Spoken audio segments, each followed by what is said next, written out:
A faint, eerie hum reverberates through the cavern walls. The air feels ancient, heavy with silence, as if holding centuries of secrets beneath layers of dust and time. Dim beams of flashlight cut through the darkness, illuminating fragments of stone worn by untold millennia. Somewhere deep underground, in a forgotten cave, a discovery awaits one that could rewrite everything we thought we knew about history. What if the greatest ancient mysteries weren't lost by accident, but deliberately hidden, buried to protect dangerous knowledge? Tonight, you will embark on a journey beyond the surface of recorded history. You will peer into the shadowed corners of time where science meets the inexplicable, where forbidden discoveries whisper of truths too unsettling to ignore. The answers, long dismissed as myths, are now emerging, unraveling in ways no one anticipated. The wind howled across the misty shores of northern Europe, carrying whispers of conquest and legend. In the era of the Vikings' fearsome warriors, whose longships sliced through icy waters, one symbol struck terror into the hearts of their enemies: the Ulfbert sword. Stamped across the blade, in bold, distinctive letters, was the name that would become synonymous with power, craftsmanship, and mystery. Unlike the crude and brittle weapons common in the early medieval period, these swords shone with a brilliance and resilience that seemed otherworldly. Their edges remained sharp through countless battles, their blades free of the flaws that rendered ordinary swords useless within months. Who forged these remarkable weapons, and how? At first glance, the Ulfbert swords appeared to be the product of skilled medieval blacksmithing. But closer inspection revealed a rift in time itself. Historians and metallurgists alike were puzzled. Carbon dating placed the manufacture of these swords between the 9th and 11th centuries, yet their composition was vastly superior to contemporary metallurgy. Most swords of the era were made from bloomery, iron, impure, brittle, and prone to breaking. The Ulfbert blades, however, were crafted from remarkably pure, high-carbon steel, capable of withstanding the immense stresses of battle without bending, cracking, or dulling. Their composition was far ahead of its time. How could Viking blacksmiths achieve such technological sophistication when the process to create high-carbon steel in this quality was only rediscovered in the 19th century? Even more perplexing was the presence of trace elements, molybdenum and vanadium compounds, used in modern metallurgy to strengthen steel. These elements were unknown in Europe at the time. Historians began debating fiercely. Some argued that these trace elements were naturally occurring contaminants from specific ore sources. Others insisted the materials and techniques must have been deliberately crafted by secret guilds, master blacksmiths, whose knowledge was closely guarded.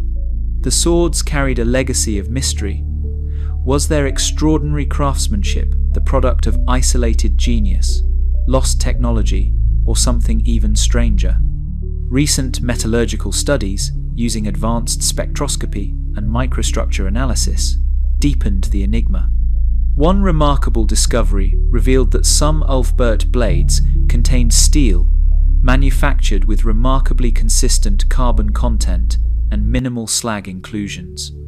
The craftsmanship indicated a level of precision only achievable through highly controlled processes far beyond the capabilities of any known medieval furnace. Some blades even exhibited forging techniques similar to modern electric arc furnace production, involving precise temperature regulation and purification methods unknown to the era.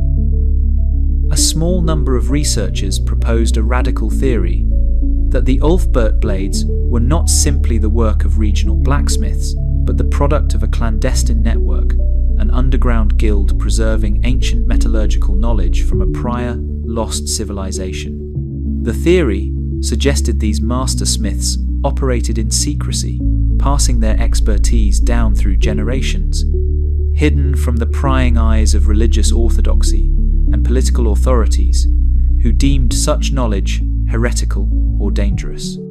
Another possibility emerged. What if the technology was not indigenous to Europe at all?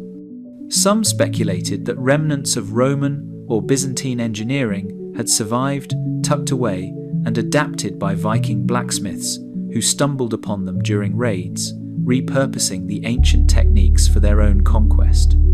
The implications were staggering. These were not mere weapons of war. They were masterpieces of advanced engineering.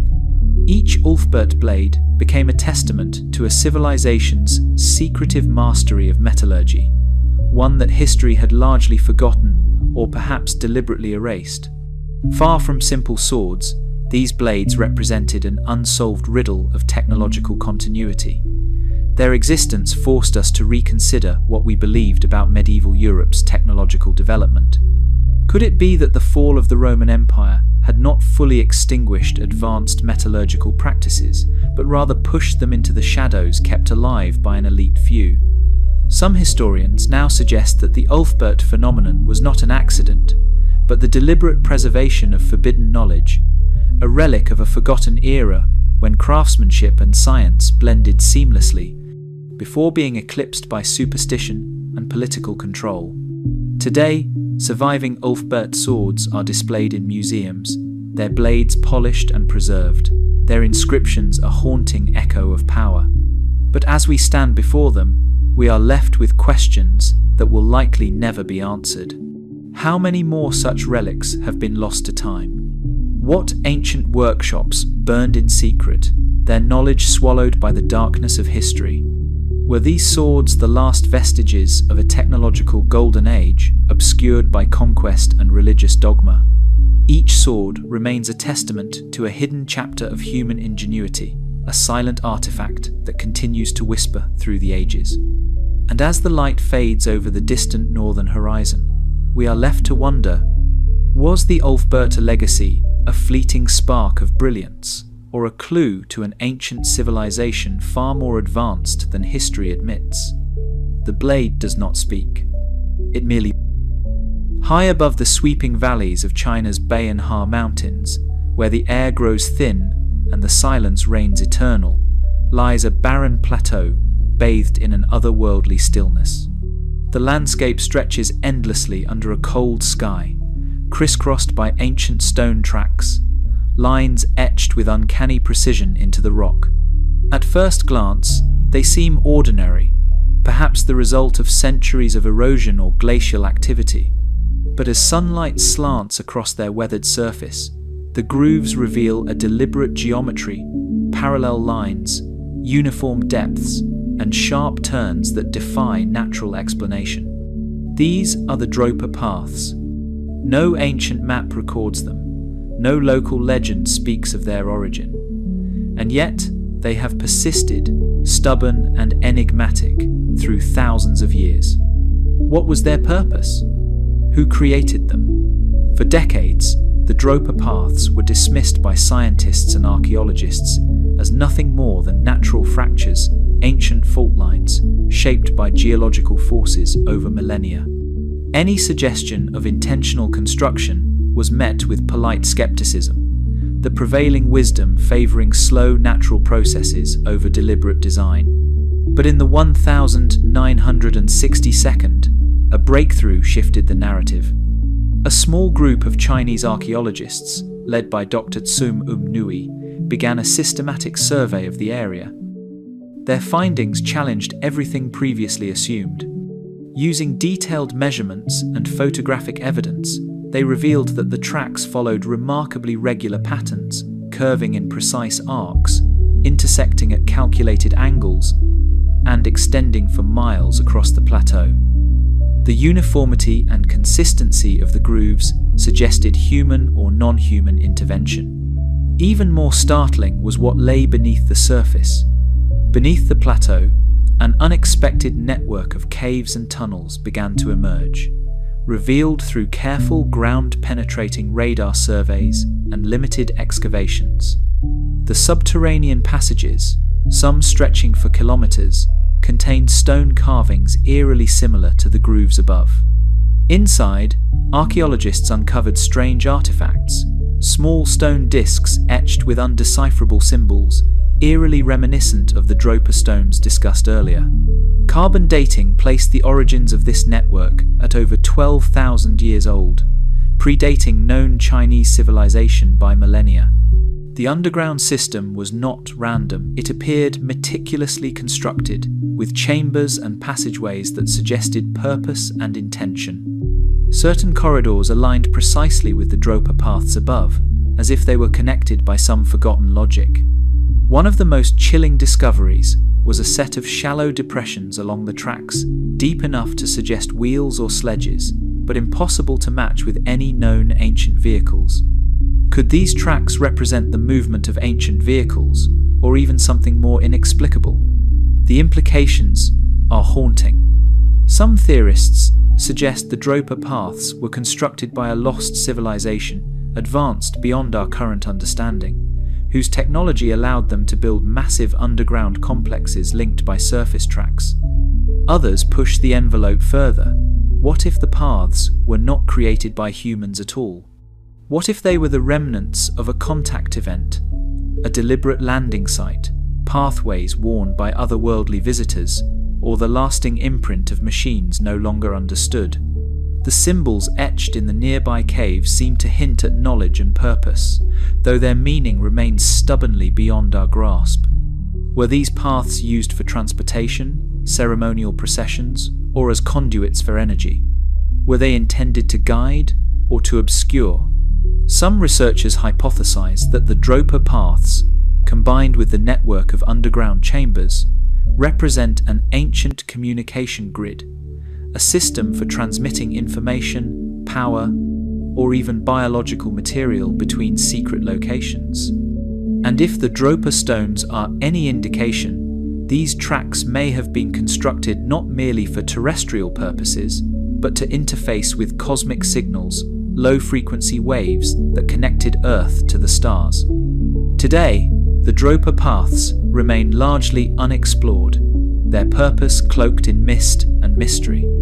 Scholarly debate rages, but no consensus emerges. Are they the work of early human pioneers lost to time, or evidence of something far stranger, an ancient civilization hidden from history, a network built by hands now vanished? As the wind whispers across the plateau and the shadows of ancient mountains stretch longer, the tracks vanish into speculation. We can measure them, map them, photograph their every groove, but their true meaning eludes us. They are a riddle carved in stone, an invitation to wonder. And as the plateau fades into twilight, so too does certainty, leaving only the silent question. What if the Dropa paths were not made by man, but by those we are not meant to understand? Standing tall amidst the bustling gardens of Delhi, bathed in golden sunlight, the iron pillar looms silent, imposing, and utterly inexplicable. 7 meters of pure iron, weighing over 6 tons, forged during India's ancient Gupta Empire in the 4th century. At first glance, it seems like a simple monument, a testament to the craftsmanship of an era renowned for artistic and scientific brilliance. But something is profoundly wrong. Unlike every iron structure from antiquity, every medieval tool, and every contemporary artifact exposed to the elements for centuries, the iron pillar of Delhi shows almost no sign of corrosion. No rust, no pitting, no erosion, only a faint patina of age, but structurally pristine. How is it possible that a piece of iron, standing exposed to the merciless monsoon rains and Delhi's humid air for over 1,600 years, remains so perfectly preserved? Historians, metallurgists, and archaeologists have long debated the anomaly. Conventional science insists that iron, especially in India's harsh climate, should inevitably succumb to oxidation, leaving a brittle, corroded skeleton within centuries. And yet, the pillar stands unyielding, unblemished. Early explanations were as poetic as they were imprecise. Some proposed that the pillar was a product of ancient alchemy, a sacred symbol, wrought with mystical practices and secret knowledge passed down by esoteric guilds. Others dismissed the phenomenon as exaggeration, a myth inflated by national pride or colonial fascination. But modern science would not let the mystery rest. Advanced metallurgical studies began analyzing the pillar's structure, composition, and manufacturing process with unprecedented precision. The key to the iron pillar's endurance lies in its elemental composition.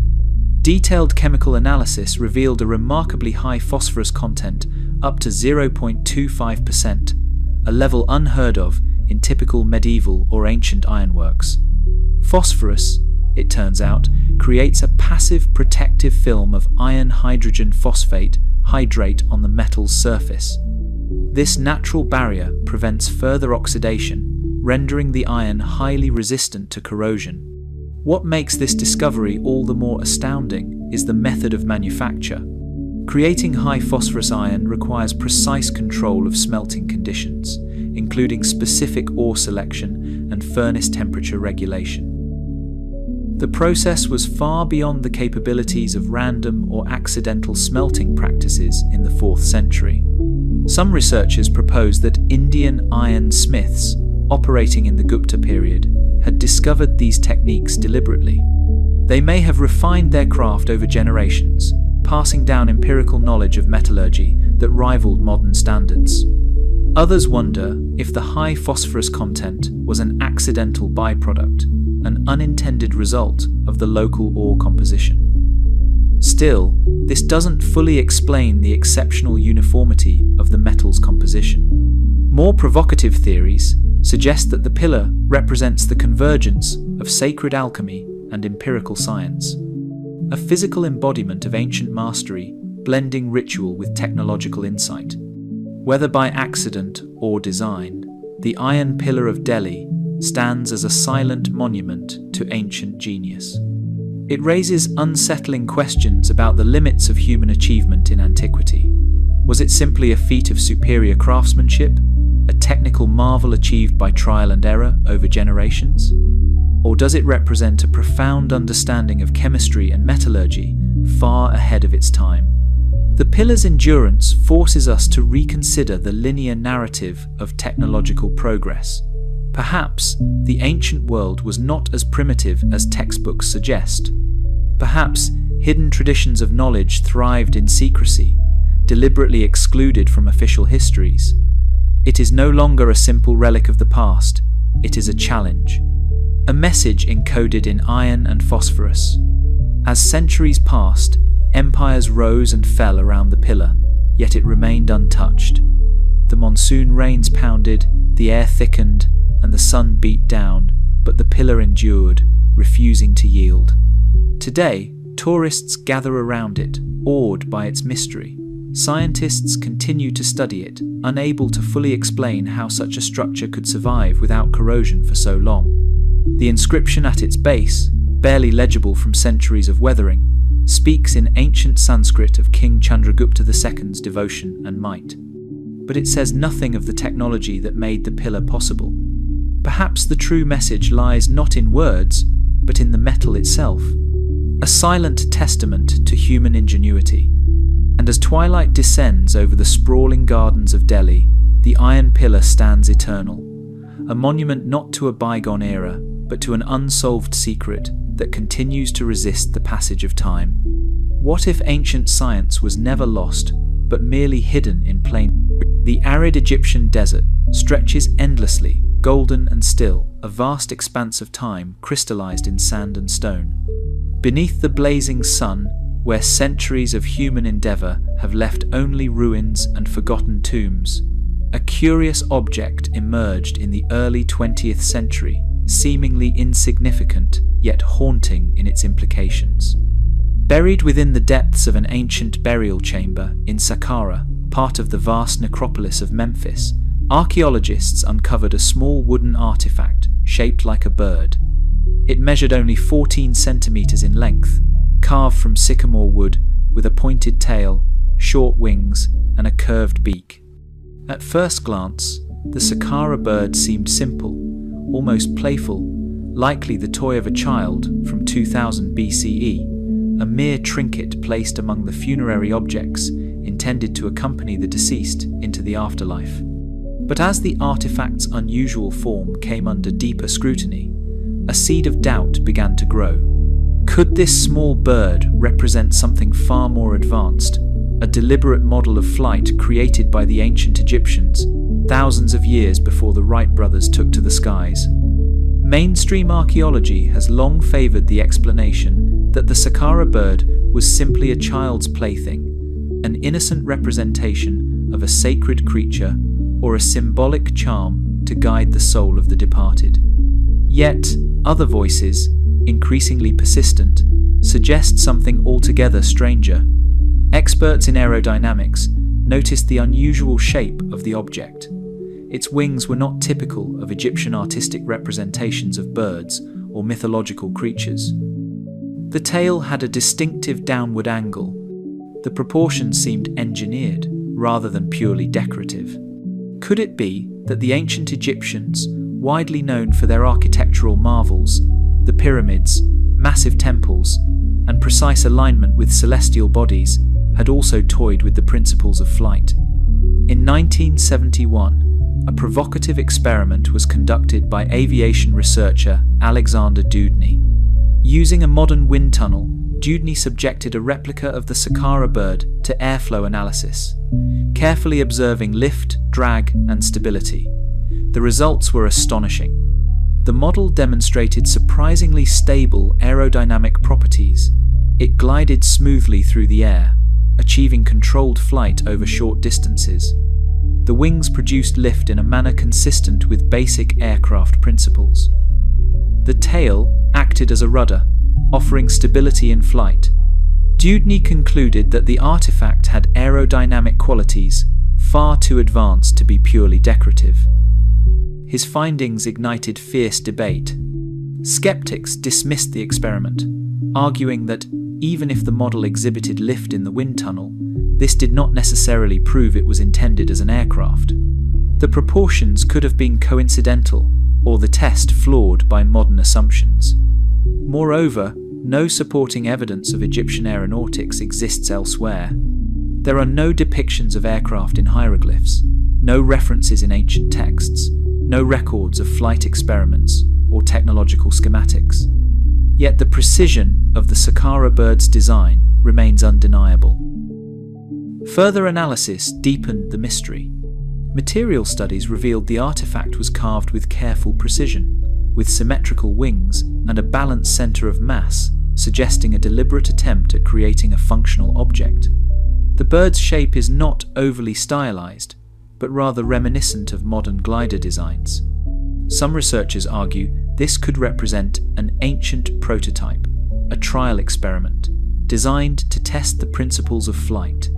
Perhaps the ancient Egyptians, observing the flight of birds over the Nile, attempted to replicate their lift mechanisms.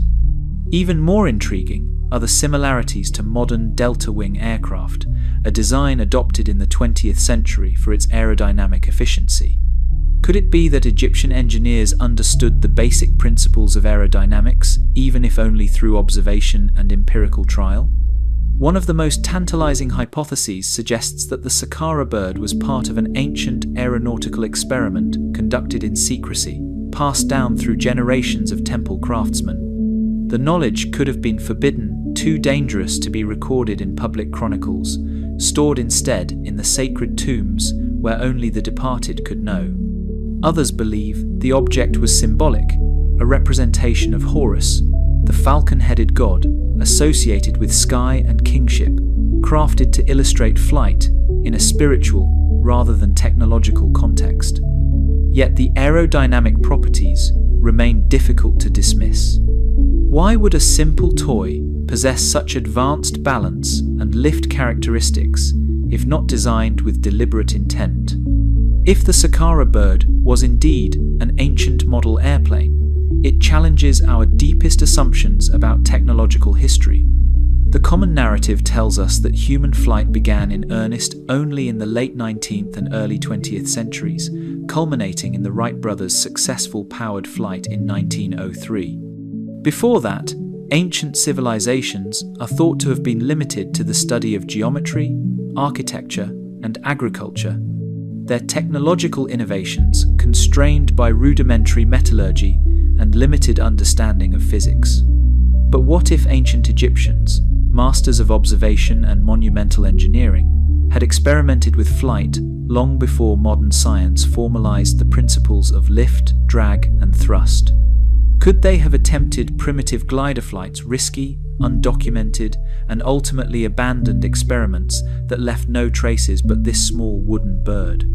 Some suggest the Saqqara bird was a deliberate pedagogical tool, used to teach apprentices the concept of flight, combining art, religion, and proto-scientific experimentation. Or perhaps, most unsettlingly, it was evidence of knowledge so advanced, so deliberately concealed, that it was lost to the sands of time, erased by millennia of changing power, religious decree, and historical revision.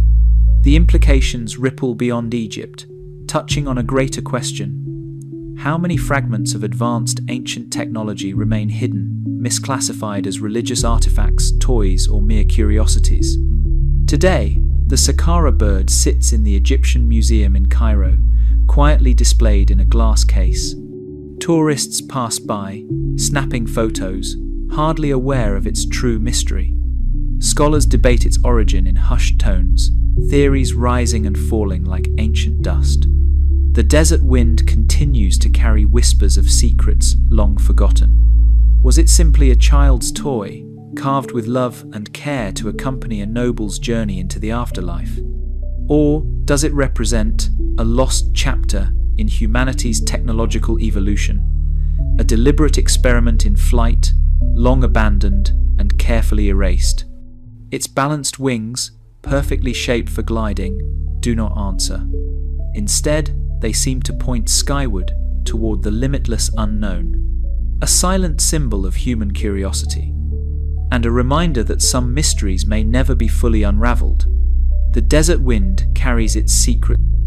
Beneath the arid plains near Baghdad, in the cradle of civilization, where the Tigris and Euphrates rivers once cradled humanity's earliest empires, archaeologists made a discovery that seemed to pulse with mystery. In 1938, a team excavating the ancient village of Kujut Rabu unearthed several clay pots, unassuming, dusty vessels dating back to roughly 250 BC, part of the Seleucid period of Mesopotamian history. At first, they appeared to be ordinary pottery shards, typical of their era. But inside one of the pots lay a peculiar assembly, a cylindrical copper tube, carefully sealed, enclosing an iron rod. The arrangement seemed deliberate, precise, and out of place in the context of known ancient technology.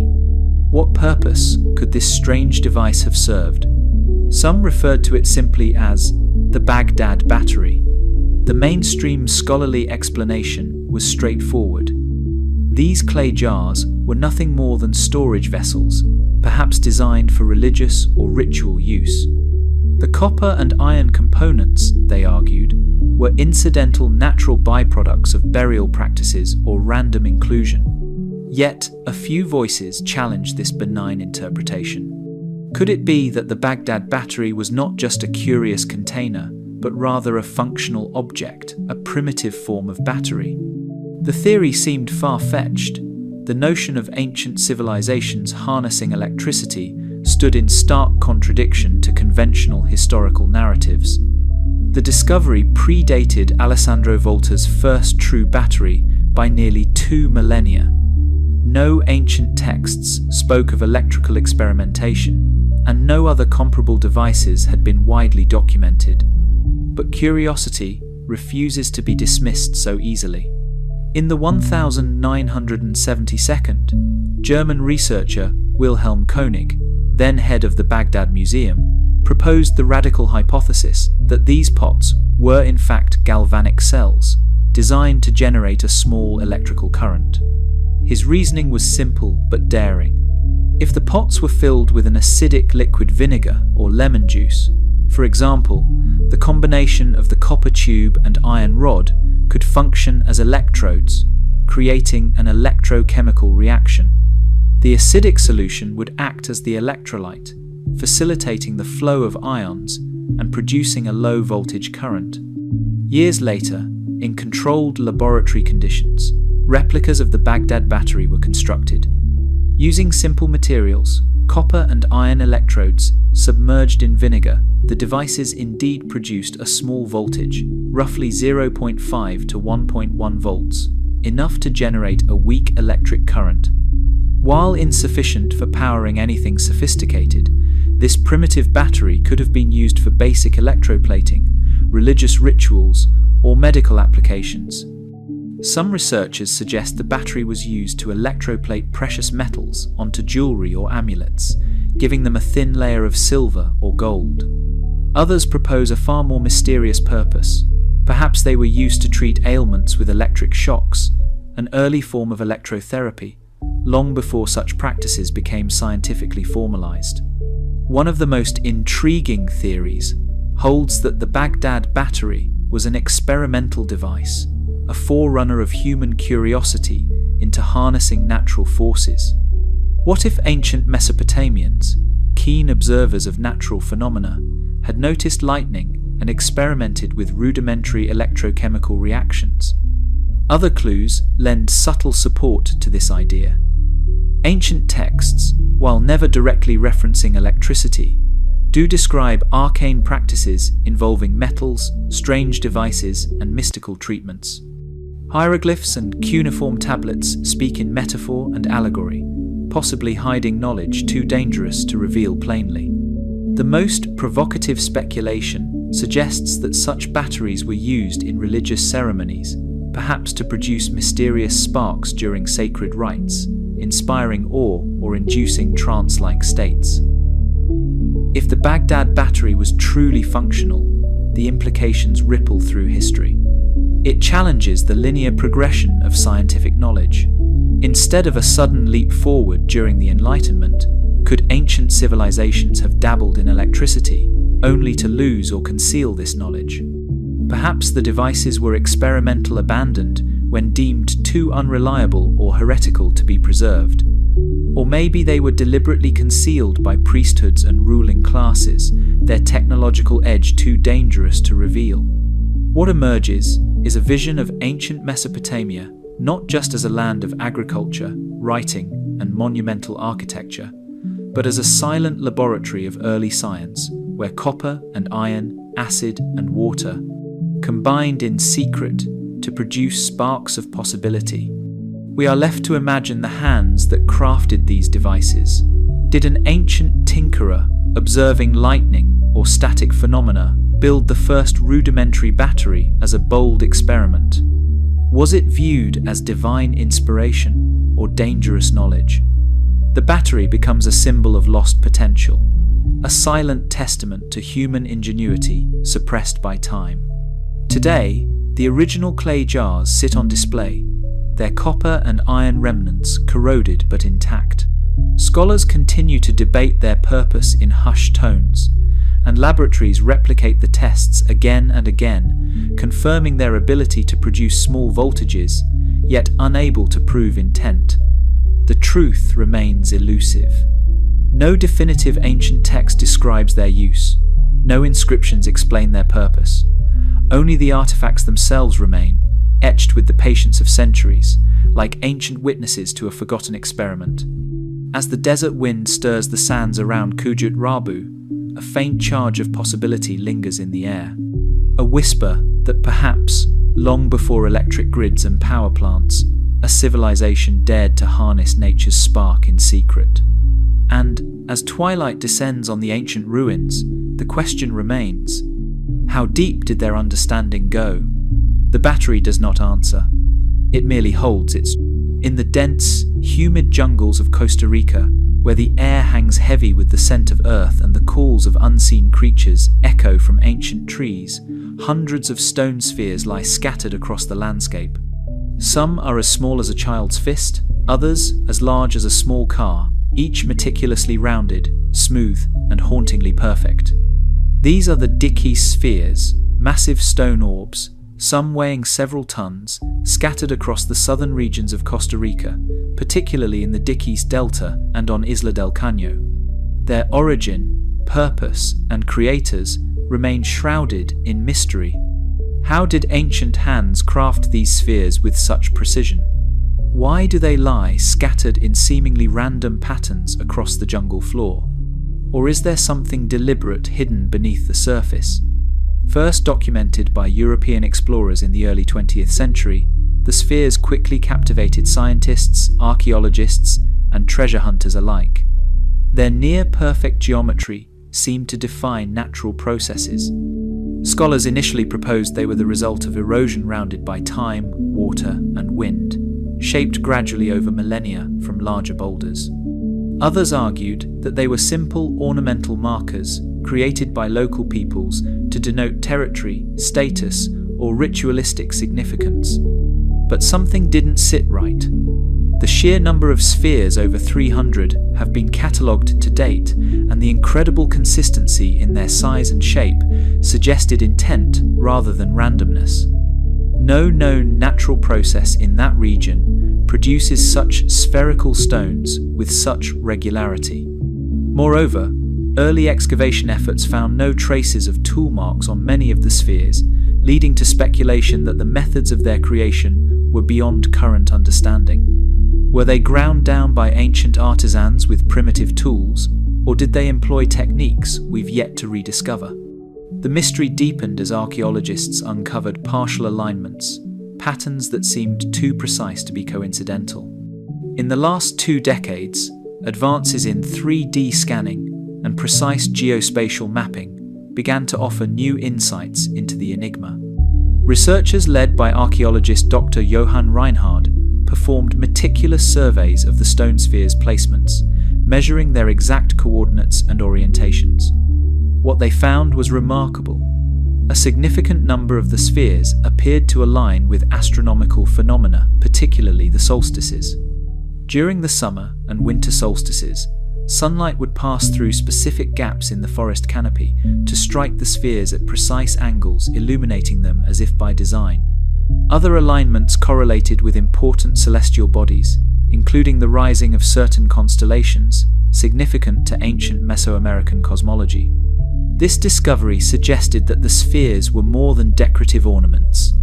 They were part of a prehistoric observatory, a massive, enigmatic system designed to track the passage of time, the changing of seasons, and the movements of the heavens. Their locations seemed calculated, perhaps serving as markers for ancient rituals, agricultural calendars, or navigation aids. The precision with which they were placed spoke of an advanced understanding of astronomy. But how did a society that left no written records achieve such coordination? The implications are staggering. If the Dikis spheres were indeed part of an ancient astronomical observatory, it suggests that the peoples of pre-Columbian Costa Rica possessed an advanced and sophisticated culture, one that understood celestial mechanics far earlier than previously assumed. Historians now believe these spheres were part of a greater ceremonial complex, centered around ritual and power. The surrounding stone structures, ceremonial mounds, and remnants of pathways suggest that the spheres were integrated into a larger social and spiritual framework. Some researchers posit that the spheres symbolized cosmological harmony, a physical manifestation of the ancient worldview, linking earth, sky, and human consciousness in perfect balance. Yet, despite these tantalizing discoveries, the most profound mystery persists. How were they manufactured with such precision? Some of the larger spheres measure up to 2.5 meters in diameter and weigh several tons. Quarrying, transporting, and shaping such massive stones using tools and techniques of the time would have been an extraordinary feat. Even more perplexing is the surface of the spheres smooth, with no visible tool marks or signs of mechanical abrasion. Were they shaped using a lost technology, now vanished? Or perhaps a method so simple and elegant that it left no trace in history, deliberately erased or forgotten? Today, the Dikis spheres lie half forgotten in the jungle, their surfaces weathered by centuries of rain and humidity, moss creeping over their perfectly rounded forms. They are protected as cultural heritage, yet their purpose remains veiled. Some are displayed in museums, others remain in situ, silently guarding their secrets. Tourists and researchers alike stand in awe of their precise geometry, tracing their fingers over cool stone surfaces that seem impossibly smooth. Theories continue to circulate. Were they territorial markers, astronomical devices, ceremonial icons, or something even more profound, physical representations of cosmic knowledge passed down through generations? Perhaps they are a cosmic message in stone, an ancient attempt to bridge earth and sky, mortal and divine. As the jungle wind stirs the leaves, carrying the faint whispers of centuries, the spheres remain. They do not explain themselves. They merely exist, inviting wonder, defying understanding. Their perfect symmetry echoes a question that lingers far beyond the reach of science. What if these stones were not placed by accident, but by purpose? What if they still await reading? In the dim, hushed halls of the Cathedral of St. John the Baptist in Turin, Italy, a relic lies shrouded in mystery, a simple piece of linen cloth, measuring approximately 4.4 meters by 1.1 meters, yellowed by time and reverence. Upon its surface, the faint, almost ethereal image of a man appears. A man with the wounds of crucifixion etched into his form, wounds across the wrists and feet, a gaping wound in the side, and marks suggestive of a crown of thorns. To millions, this is the Shroud of Turin, believed to bear the miraculous image of Jesus of Nazareth himself. The shroud is silent, no written inscription accompanies it, no ancient text confirms its provenance. But its power lies in the image. A faint, sepulchral imprint of suffering and mystery, as if the cloth itself captured a moment suspended in time. The question hangs heavy in the air. Is this relic a sacred imprint of divine origin, or an elaborate medieval forgery? For centuries, the Shroud of Turin has been revered, venerated, and fought over. Pilgrims travel from all corners of the earth, drawn by its promise of a direct link to the crucifixion. For devout believers, it is a holy relic, proof of resurrection, of suffering made eternal in cloth.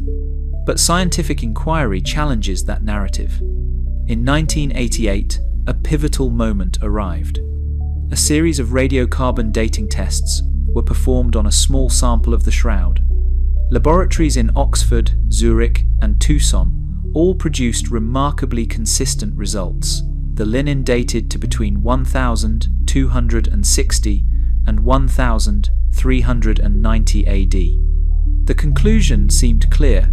The Shroud of Turin was a medieval creation, an artifact of pious imitation, perhaps intended to inspire devotion or attract pilgrims. Yet, this verdict left troubling questions in its wake. First, there were inconsistencies in the sample itself. The carbon-tested patch came from a corner of the cloth, one that had been repaired during medieval times, according to some experts. Could this have skewed the results, leaving a misleading impression of its true age? More compelling were studies of the pollen grains embedded in the fibers of the shroud. Botanist Max Frey collected pollen samples from the cloth, cataloguing hundreds of microscopic grains. Many of the species of pollen originated not in Europe, but from plants endemic to the Jerusalem area and the Near East. Their presence could not be easily explained by later contamination. If the shroud had truly originated in the Middle Ages, how did pollen from distant lands come to adhere to it?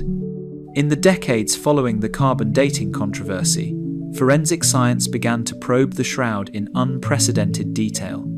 Experts applied infrared spectroscopy, digital image analysis, and blood chemistry tests, seeking to unlock the secret of the image. One of the most shocking findings was the detection of blood.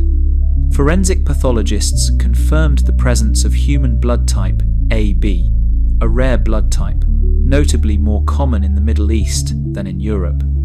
Even more striking, the blood showed traces of hemoglobin degradation products and bilirubin levels consistent with severe trauma.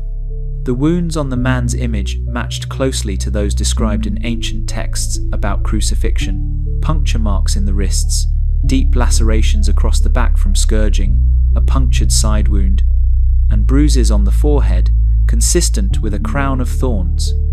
Some experts suggest the image was not painted. Instead, the markings possess three-dimensional information, a subtle intensity gradient in the image that correlates to the distance between the body and the cloth at the moment of formation. This kind of depth mapping could not have been faked by medieval forgers with brushes or crude pigments. Further investigations revealed that certain chemical compounds, consistent with blood oxidation, were present in areas corresponding precisely to the wounds, but absent elsewhere on the cloth. The spatial precision seemed impossible to replicate without actual blood. If the Shroud of Turin is not a forgery, the implications are profound. It suggests that either the shroud captured a miraculous imprint, whether by unexplained radiation, chemical interaction, or something far beyond current scientific understanding, or that an unknown ancient technology capable of producing three-dimensional images existed. Historians have long noted that the first historical references to the shroud appear in the 14th century, when it surfaced in France. Yet the presence of Middle Eastern pollen, rare blood traces, and anatomical accuracy hint at a far older origin. Could it be a sacred relic passed down from Jerusalem, concealed for centuries before appearing in Europe? Or, perhaps even more unsettling, does it represent the preservation of a lost technology, forgotten after millennia, only to reappear as a mystery without context? For some, the shroud remains a symbol of faith, untouched by the rigors of scientific scrutiny. For others, it is a scientific enigma, a puzzle box that defies logic. And for many, it exists as both a sacred object imbued with power and a historical riddle challenging the very fabric of understanding. Today, the Shroud of Turin rests beneath thick protective glass in the dim light of the cathedral, shielded from human touch but open to eternal speculation. Pilgrims kneel in reverence, their eyes tracing the ghostly figure. Scientists continue their investigations, methodically testing, scanning, and hypothesizing, yet unable to reach definitive conclusions. The identity of the man in the image remains unresolved. Was he truly the crucified Christ, imprinted by divine means? Or an anonymous figure, enshrined by medieval devotion and misinterpreted by generations? The linen cloth holds no answers, only questions. Its fibers whisper of suffering and of time, of a man known or unknown trapped between history and legend. And as shadows lengthen across the cathedral floor, the shroud offers its final secret, an unresolved ambiguity, sacred, mysterious, and eternal. The faint image remains, a silent relic of faith, science, as twilight slips into the quiet darkness of Homestead, Florida. The coral castle sits shrouded in an enigmatic silence, a sprawling limestone fortress composed of massive coral rock structures, each block carefully carved and aligned. The entire structure was built by a single man, Edward Leedskalnin, a reclusive Latvian immigrant who, beginning in 1923, spent over 28 years sculpting this elaborate monument entirely on his own. What makes the coral castle so utterly astonishing is not only its scale but the precision of its construction. Blocks weighing several tons, some as large as 30 tons, were quarried, transported, shaped, and perfectly assembled, all without cranes, winches, or any modern machinery. The air hums with quiet suspicion. How did Edward, a man of slight stature and reportedly simple tools, manage this Herculean feat?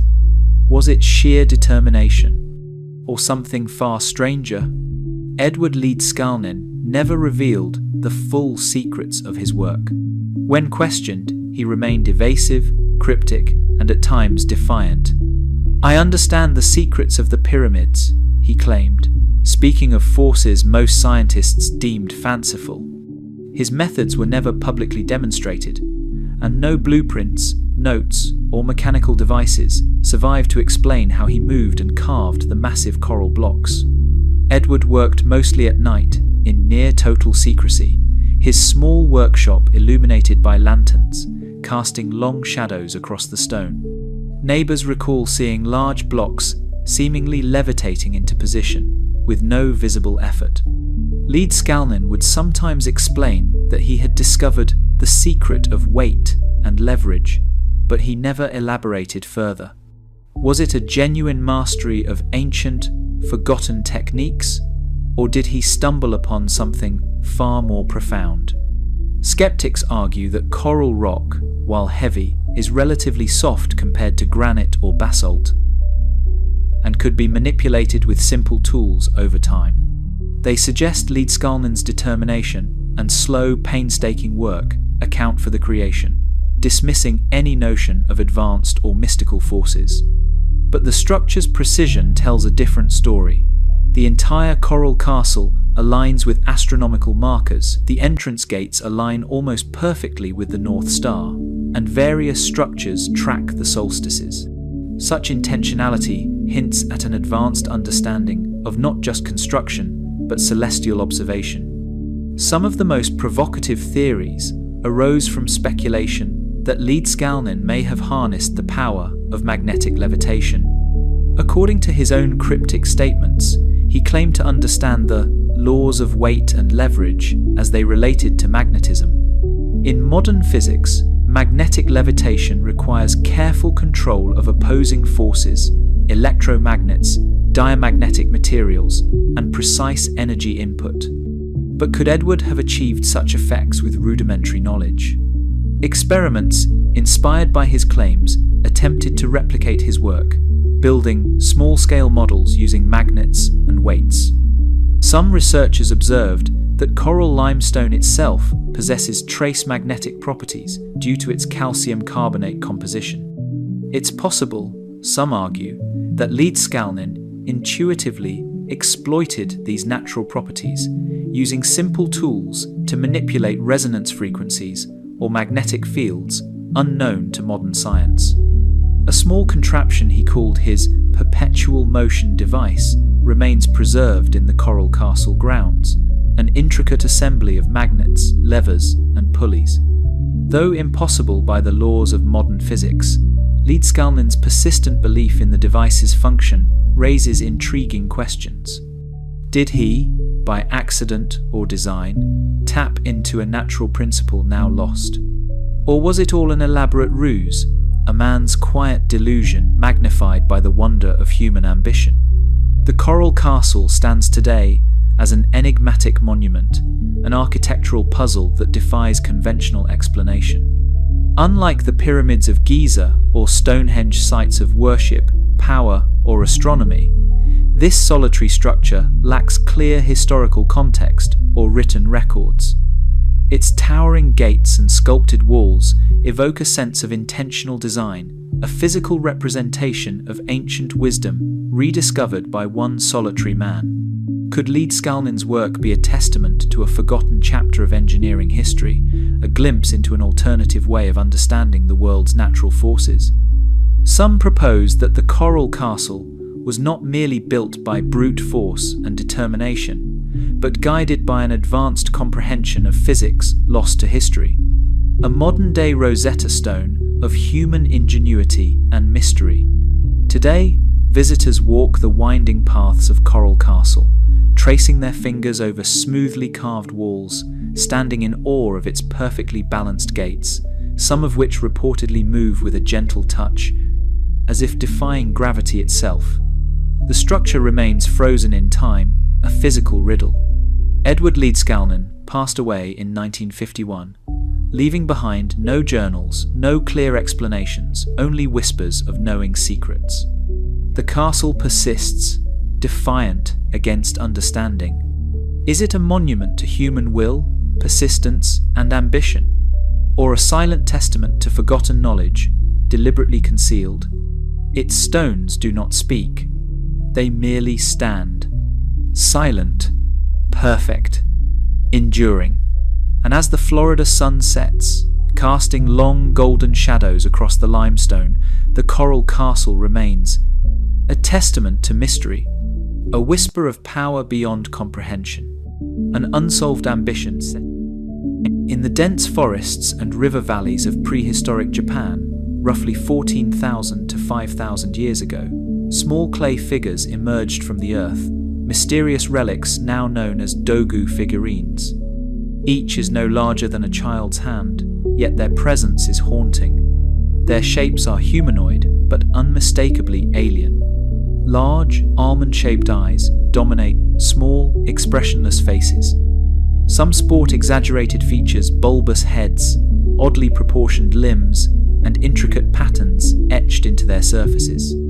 The figures exude an eerie sense of otherness, as if staring not toward the living world, but beyond it, into the unknown. Archaeologists have unearthed hundreds of these dogu figurines at Jomon period sites scattered across Japan, their origins shrouded in mystery. But why were they created? Were they simple works of primitive art, ritual effigies, or something far stranger? The dominant theory in mainstream archaeology holds that the dogu figurines served as ritual objects created by shamans or early religious practitioners to represent deities, spirits, or ancestors. Many figurines appear to depict pregnant women, perhaps as symbols of fertility or life-giving forces. Others display strange geometric patterns etched into their bodies, and several bear holes or cavities whose purpose remained elusive. For decades, scholars assumed the holes were purely decorative, or perhaps served a practical purpose like attaching ornaments. Yet the figures never fit comfortably into any known classification of ancient art. Their oversized eyes, often compared to modern depictions of extraterrestrial beings, suggest something unnatural. Some even feature helmets or masks, as if protective devices designed for other purposes. In the mid-20th century, ufologists seized upon the dogu as potential evidence of ancient alien contact. They argued the peculiar appearance of the figurines, large eyes, bulbous heads, strange posture, mirrored modern depictions of grey aliens.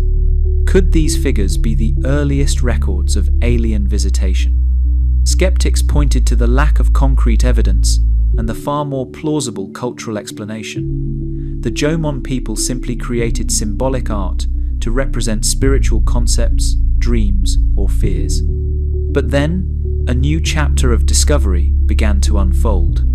In 2007, a research team at Kyoto University conducted detailed X-ray analysis of several dogu figurines from key archaeological sites, aiming to understand the internal structure of the clay objects.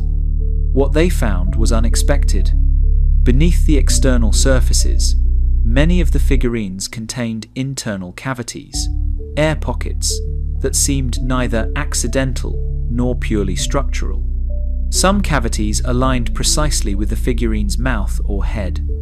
Acoustic tests conducted afterward revealed that when a sound was produced near the mouth or through specific cavities, the entire figurine would resonate, a low hum or vibration that seemed carefully calibrated. Dr. Kenji Nakamura, one of the lead researchers, proposed a radical hypothesis. These cavities may have been designed to function as resonance chambers, he explained, to amplify sound or ritual chants, enhancing the figurine's power as a spiritual conduit. In other words, the dogu were not simply representations of spirits or deities.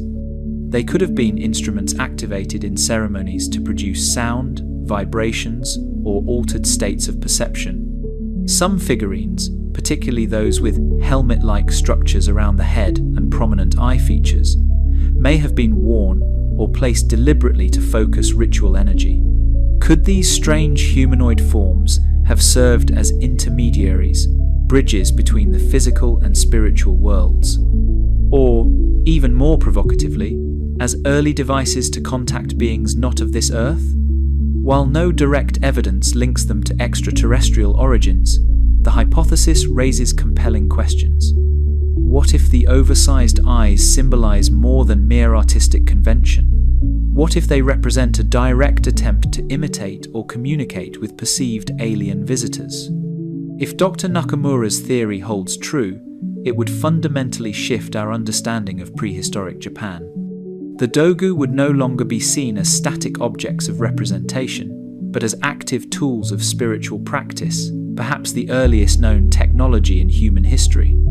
Ritual practitioners may have created these figurines not simply as idols, but as functional devices, designed to manipulate sound, vibration, and perception, to invoke trance states, summon ancestral spirits, or some speculate communicate with non-human intelligences. The theory also suggests that sound played a more central role in early human spirituality than previously thought. Long before temples, written language, or formal religion, the human mind may have sought transcendence through resonance, vibration, and echo. Was sound the primordial tool of ancient mystics? Or was it something more deliberate? Some fringe theorists argue the peculiar shapes of the dogu suggest early depictions of alien visitors being so advanced they transcended human limitations, their image preserved by primitive minds struggling to understand the impossible. The presence of cavities and resonance chambers suggests intentional design, not mere artistic whimsy. Today, the dogu figurines remain delicate and fragile, housed in museums under controlled conditions. Visitors gaze upon them with a mixture of wonder and discomfort. Their blank, oversized eyes seem to peer not just at the present, but into the depths of time. We cannot know what thoughts passed through the hands that shaped them, nor what ceremonies invoked their resonance. Were the dogu figurines crafted by early shamans, reaching out in desperate attempts to commune with the spirit world? Or were they silent records of encounters with other beings, visitors from distant worlds, etched into clay for eternity? As sunlight filters softly through the museum windows, dust settles over the glass display cases. A faint hum of unanswered mystery lingers in the air.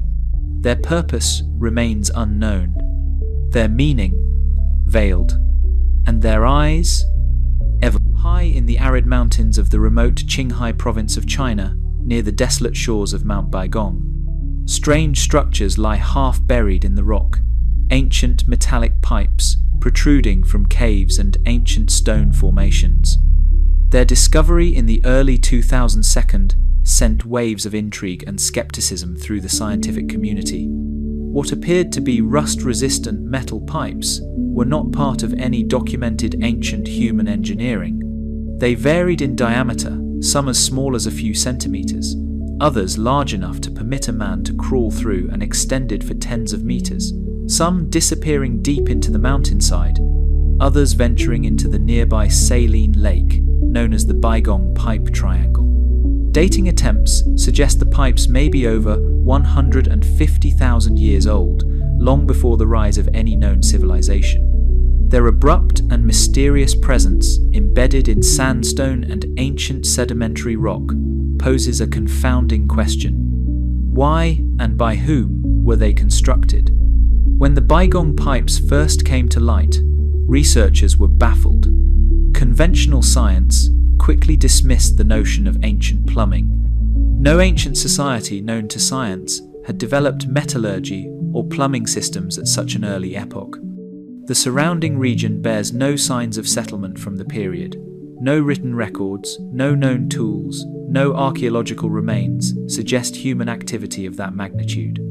Geologists first proposed the pipes were natural formations, mineral concretions shaped by geothermal processes. But this theory began to fall apart under scrutiny. Closer chemical analysis of the pipe material by independent laboratories revealed something unsettling. The pipes were composed of iron, silicon, and calcium compounds, forming a corrosion-resistant alloy unlike any known ancient metallurgy.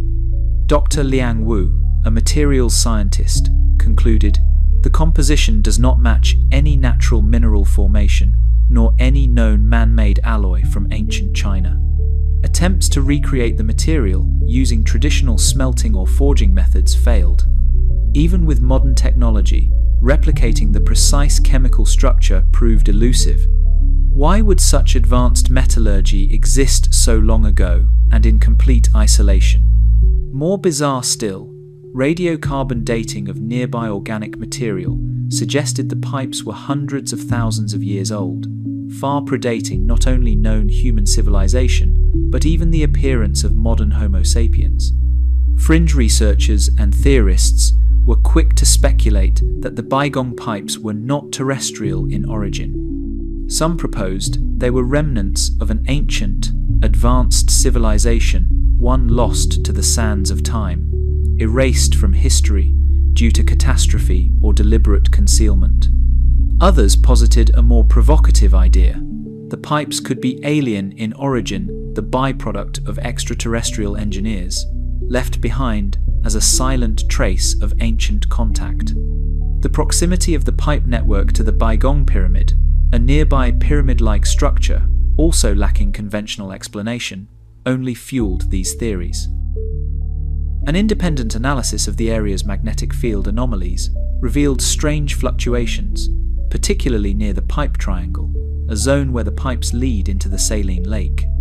Local legends speak of strange lights appearing at night over the lake, accompanied by a faint humming sound that some describe as mechanical in origin. Could these be echoes of ancient alien technology, still faintly operational after millennia of dormancy? Skeptics argue that natural explanations, though currently incomplete, remain more plausible than invoking extraterrestrial theories. They suggest that hydrothermal mineral deposits and natural pressure could have shaped the structures over extended geological periods, creating the illusion of artificiality. Yet, the precision and material composition of the pipes defy easy dismissal. What if the Bygong pipes are not merely geological curiosities or accidental formations, but fragments of technology far beyond ancient humanity? Could they be the last remnants of an advanced culture that flourished before history began to be written? A civilization that harnessed metallurgy, energy, and technology so advanced it now lies buried beneath mountains. Some theorists propose the pipes were part of an ancient energy system, a rudimentary grid, designed to transport liquids or energy long before the concept of plumbing or power infrastructure. Alternatively, they may have served ritualistic purposes, conduits for sacred water, or instruments in an ancient belief system that venerated the connection between earth, sky, and cosmic forces. Or perhaps they were the vestiges of something far stranger. Could these metallic veins be ancient communication systems, links between distant places and beings whose existence remains unproven? What happened to those who built them? Were they victims of their own technology? Did they vanish, their knowledge lost forever? Or were they deliberately erased from history by later generations who feared their power? Today, the Bygong pipes remain silent. A few researchers continue to study them, while tourists visit the area, gazing in awe at the pipes embedded in stone, some partially submerged in salty water, others stretching into dark caves. Their metal surfaces resist corrosion, untouched by time. A faint hum, a sensation reported by some visitors, resonates in the air, subtle and untraceable, as if the pipes themselves remember a time long before written history. No definitive explanation exists. No conclusive answer to their origin or purpose. They stand as a testament to a mystery far older than civilizations, a faint vibration echoing through the mountain rock, a question set in iron and stone, an enigma that refuses to fade. And as the wind whispers softly across the barren landscape, the Bygong pipes continue their silent vigil, a faint hum of mystery vibrates. High above the ancient Incan capital of Cusco, Peru, the sun slowly rises, casting golden light over the sprawling ruins of Sacsayhuaman, a fortress complex of immense mystery and extraordinary craftsmanship. The massive walls stand as silent sentinels, constructed from gigantic stones, some weighing over 200 tons. What makes them extraordinary is not merely their size, but their impossible precision. Each stone fits against its neighbor so perfectly that not even the finest blade of grass can be inserted between them. The joints are seamless, curves flowing into each other, as if the blocks were sculpted to fit together in a mechanical embrace. But these walls were not built yesterday. They were assembled over 500 years ago.